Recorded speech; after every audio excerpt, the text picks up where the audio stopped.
मोहब्बत में खौफ नहीं होता बल्कि कामिल मोहब्बत खौफ को दूर कर देती है। पहला यूहन्ना उसका 4 बाब 18वीं आयत। और इस आयत की हम एक बेहतरीन मिसाल यूहन्ना की इंजील उसके 20वें बाब में एक खातून मरियम मगदलिनी की देखते हैं।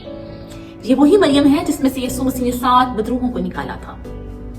अब जब यीशु मसीह की मसलूबियत को तीसरा दिन था तो मरियम ऐसे तड़के कि अभी अंधेरा ही था कब्र पर जाती है, और वहां जब वो पत्थर को हटा हुआ कब्र को खाली देखती है तो खौफ और परेशानी के आलम में वो दौड़ी हुई पतरस और यूहन्ना के पास जाती है।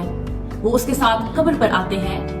यूहन्ना बाहर खड़ा रहता है जबकि पतरस अंदर जाकर देखता है वहां पर सूती कपड़े पड़े हैं और वो रुमाल जो यीशु मसीह के चेहरे पर बंधा था वो अलग से पड़ा हुआ है। खाली कब्र देखकर, सूती कपड़े देखकर, रुमाल देखकर, सब कुछ देखने के बाद लिखा है कि वो दोनों शागिर्द अपने घर को लौटे।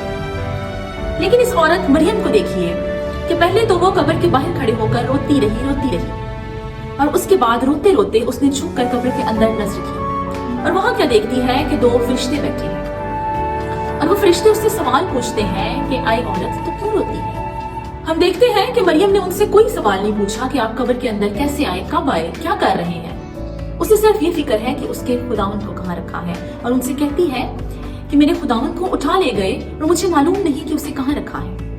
ये कहकर वो मुड़ती है और पीछे यीशु मसीह खड़े हैं। यीशु ने भी उससे यही सवाल पूछा कि आई औरत तू क्यों रोती है।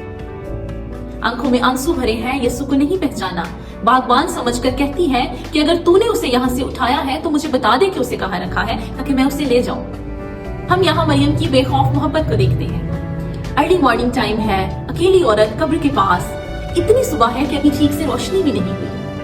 कब्र पर रोमी सिपाहियों का पहरा भी है, लेकिन मरियम को इन सब बातों का कोई खौफ नहीं। उसे सिर्फ ये फिक्र है कि उसके खुदावंद को कहाँ रखा है। सो मरियम की इस मोहब्बत और जुस्तजू को देखकर यीशु ने जी उठने के बाद सबसे पहले मरियम पर अपने आप को जाहिर किया और उसे पुकारा, ऐ मरियम। अपने उस्ताद की, अपने खुदावंद की आवाज सुनते ही परेशानी खुशी में बदल गई और फौरन से इब्रानी जुबान में कहती है रबूनी, यानी ऐ उस्ताद। और मरकज की अंजील में हम देखते हैं कि यीशु मसीह के मुर्दों में से जी उठने की पहली मुनादी मरियम ही बनी। तो जो मरियम की तरह बेखौफ मोहब्बत यीशु से करते हैं उन्हें ही यीशु मसीह अपना दीदार करवाते हैं, वही यीशु के मुनाद बनते हैं।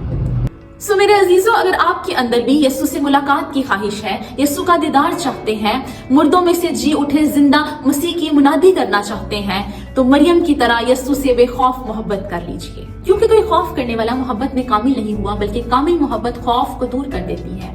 हालेलुया। मसीह की सलामती आप पर छाई रहे। आमीन।